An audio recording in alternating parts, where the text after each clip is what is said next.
मंजिल बहुत दूर है, जाना जरूर है, रास्ता है कठिन, अरे मरना मंजूर है। Welcome everyone, I am Amit Sharma और आज के मोटिवेशनल सेशन में मैं आप सभी का स्वागत करता हूं। लेकिन सबसे पहले आप चैनल को सब्सक्राइब कर लीजिए ताकि हम आगे बढ़ें।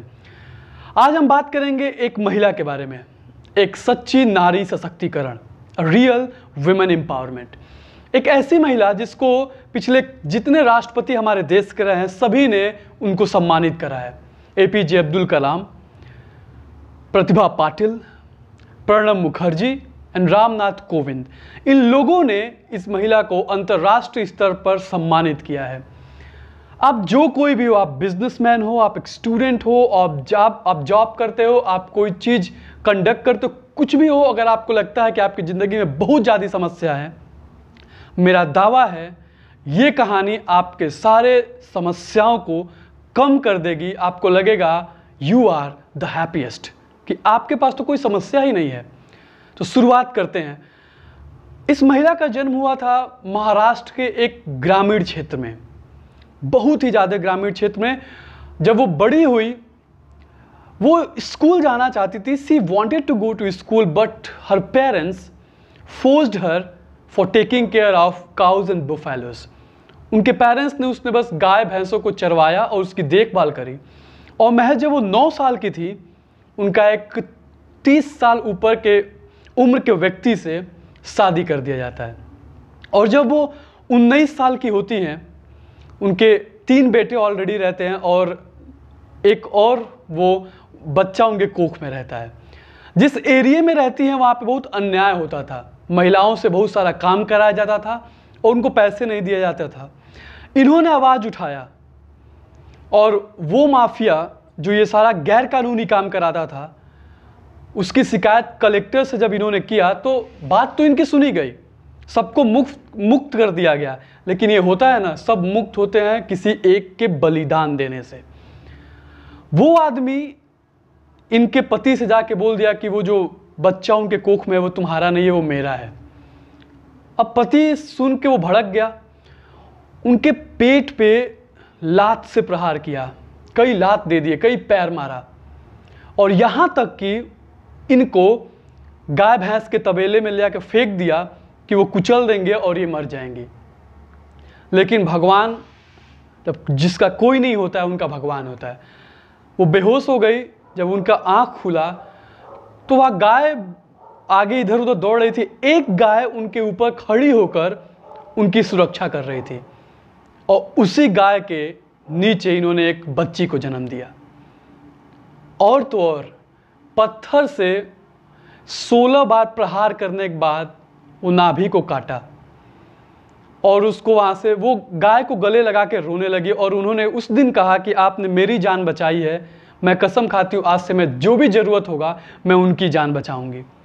वो बच्चे को लेके तो चली गई, अपने घर भी गई, लेकिन परंपराएं ऐसी है कि उनके खुद के बायोलॉजिकल फैमिली ने उनको ठुकरा दिया।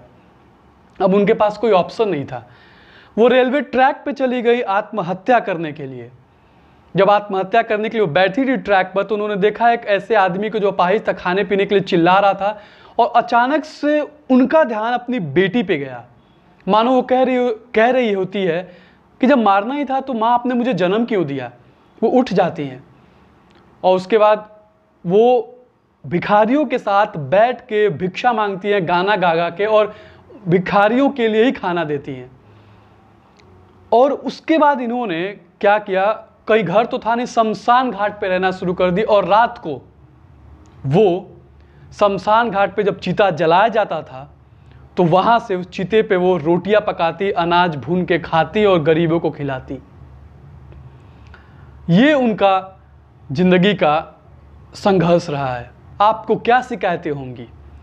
एक दिन वो पेड़ के नीचे बैठी थी, वो सोच रही थी कि मेरे पास तो कोई जरिया भी नहीं है। जिस पेड़ के नीचे बैठी थी वो डाली काटा गया था बहुत बेरहमी से, लेकिन थोड़ा सा जुड़ा हुआ था और फिर भी वो छांव प्रदान कर रहा था। तो उन्होंने सोचा दिस इज द आंसर, कि डाली पे अनेकों प्रहार करने के बाद भी ये ठंडक दे रही है, तो क्यों नहीं मैं लोगों का जीने का जरिया बनूं। और उस दिन से वो जितने अनाथ बच्चे, बेघर बच्चे, फेंके हुए बच्चों को जुटाती और उनकी माँ बन गई। और उनका पालन पोषण करने लगी। और जब ऐसे ही वो करती रही तो जब लोगों ने देखा तो उनका एक अनाथ आलय बना। और उसके बाद से जितने गरीब बच्चे होते, जितने अनाथ बच्चे होते, सबको वो अपना संतान मानती, सबकी वो माँ बन जाती। तो आपको क्या शिकायतें हैं ज़िंदगी में, आपकी क्या समस्याएं हैं?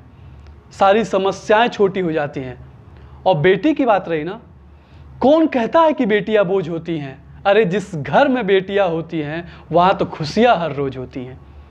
और कुछ सालों बाद उनके अनाथालय में जो भी बच्चे थे, कोई बिजनेसमैन बना, कोई लॉयर है, कोई डॉक्टर है। और सबसे खूबसूरत बात, वो बच्ची जो गाय के नीचे जिसका जन्म हुआ था, वो आज मेडिकल डॉक्टर है और उनके ऑर्फेनेज की देखभाल करती है।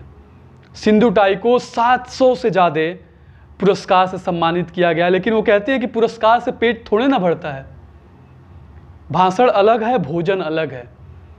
और इस तरीके से वो सबकी माँ बनी। और अंत में जब वो अपने पति से मिली तो उन्होंने कहा, जब तूने मुझे ठोकर मारा था तो मैं रो रही थी, आज तुम रो रहे हो। उस वक्त मेरी साड़ी कपड़े फटे थे, आज तुम्हारा धोती फटा है।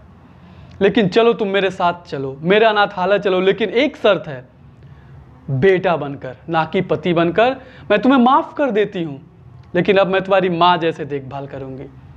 ये करुणामयी, इतना उदार हृदय रखने वाली महिला, फॉरगिवनेस और कंपैशन की एक बेहतरीन मिसाल। क्या शिकायतें हैं आपके अपनी ज़िंदगी से? हमारी समस्याएं छोटी लगने लगेंगी जब आप इस महिला के बारे में सुनोगे। और इस महिला का नाम है सिंधु टाई। महाराष्ट्र की हैं और भगवान जैसे इनको पूजा जाता है। सोचिए इनके बारे में और अपनी समस्याओं के बारे में। आगे बढ़िए। अगर आपके ज़िंदगी में अंधेरा हो जाता है तो आंसू रूपी तेल को जलाइए, इतना ज़्यादा उजाला करिए कि लोग आपके पास खोजते हुए आ जाए कि कौन है ये। तो मैं उम्मीद करता हूँ इस कहानी से आपको बहुत कुछ सीखने को मिला होगा। आप अपना ख्याल रखिए, अपने घर पे रहिए और सकारात्मक रहिए। धन्यवाद।